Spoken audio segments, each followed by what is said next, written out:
No, ma pean ütlema, et minu jaoks see on selline huvitav kogemus, kuna Vene teatrist ma lahkusin juba 8 aastat tagasi ja näitlejatööd teatris selle aja jooksul ma ei teinud.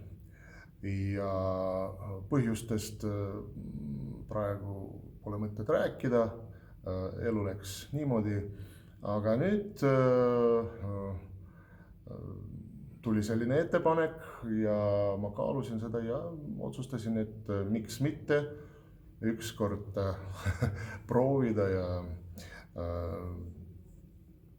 no ma ilmselt ei kahetse, kuigi ma ei ütleks, et need aastad ilma teatrita minu jaoks olid kuidagi dramaatilised või ma tegelesin paljude asjadega, mis on seotud ka loominguga. See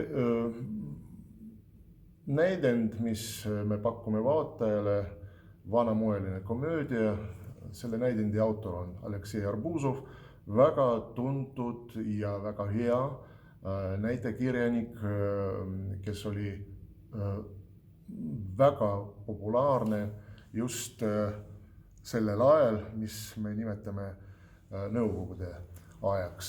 Ja see näidend ei ole kuidagimoodi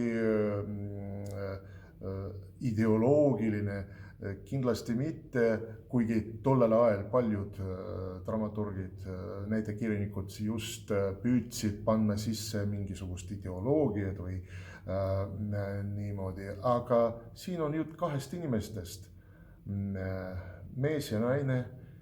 Nad ei ole enam noored, igalühel on oma elu ja omad rõõmud ja omad kurvad hetked ja nemad ükskord saavad kokku. Üks on minu tegelane sanatooriumi direktor ja naisterahvas, endine näitleja, tsirkuseartist ja nende kohtumine just toob esile kõige tähtsamad, inimeste tunded. Inimesed vajavad üksteist, inimesed vajavad armastust ja juhtub niimoodi, et nad ise ei tea sellest midagi.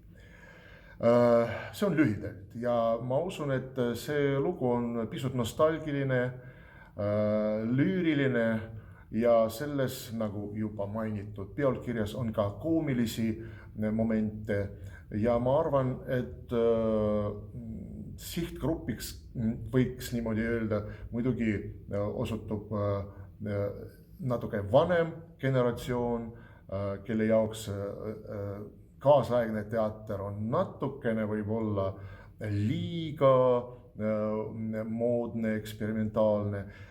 Inimesed on osa ja üsnagi suur osa vaatajaid, kes tahavad sellist rahulikku, mõtlikku, pisut filosoofilist teatrit ja need dialoogid, mis meil etenduse jooksul kõlavad lavalt, kindlasti aitavad neid natukene meenutada ilusaid aegu ka oma elust. Ma siiralt seda loodan.